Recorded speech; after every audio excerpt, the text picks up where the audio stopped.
Alors que la France s'apprête à dire un dernier adieu à Bernadette Chirac ce vendredi 12 juin, tous les regards se tournent vers un homme resté jusqu'ici à l'écart des projecteurs, son unique petit-fils, Martin Rey Chirac. Discret, rarement exposé médiatiquement, il occupait pourtant une place toute particulière dans le cœur de celle qui fut première dame pendant plus de 12 ans. Mais qui est vraiment Martin Rey Chirac ? Et surtout, pourquoi son parcours intrigue-t-il autant ?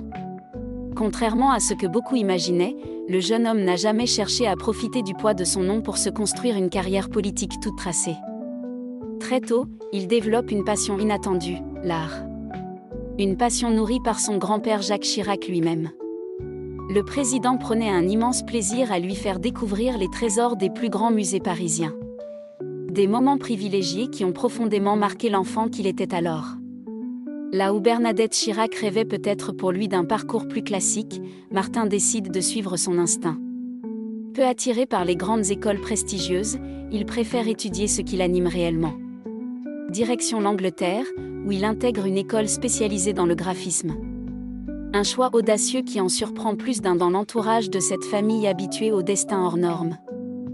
Son entrée dans le monde professionnel se fait ensuite dans l'un des temples les plus réputés du marché de l'art. Entre 2015 et 2018, il travaille chez Christie's à Paris, la célèbre maison de vente aux enchères. Une expérience dont sa mère, Claude Chirac, parle avec une certaine fierté. Voir son fils évoluer dans cet univers qu'il partageait autrefois avec Jacques Chirac avait une résonance toute particulière. Mais Martin Rey Chirac refuse de s'enfermer dans une seule voie. Curieux et attiré par l'innovation, il rejoint une jeune start-up culturelle baptisée Ask Mona. L'ambition est moderne, utiliser le numérique pour rendre les sorties culturelles plus accessibles et plus interactives.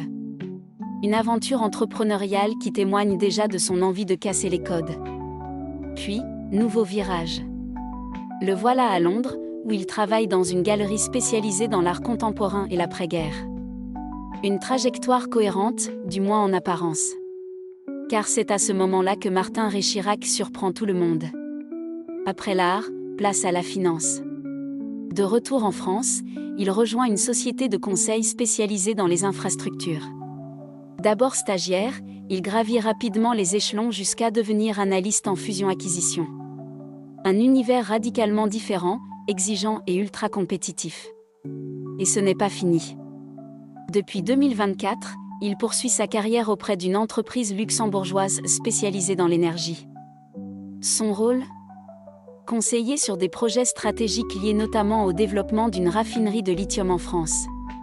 Un secteur devenu crucial à l'heure de la transition énergétique et de la révolution des batteries électriques.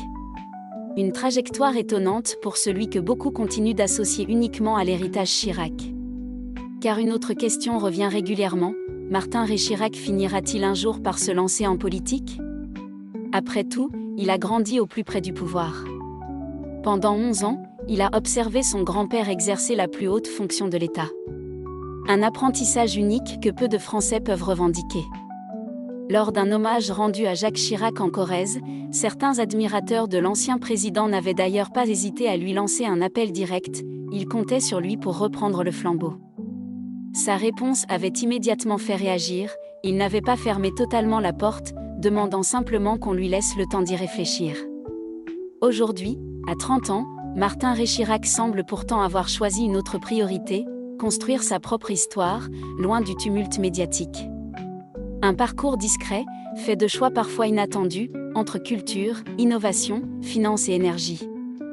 Reste à savoir si le destin finira malgré tout par le ramener vers la politique. Une chose est certaine, derrière ce nom qui évoque l'une des familles les plus célèbres de France se cache un homme déterminé à avancer selon ses propres règles.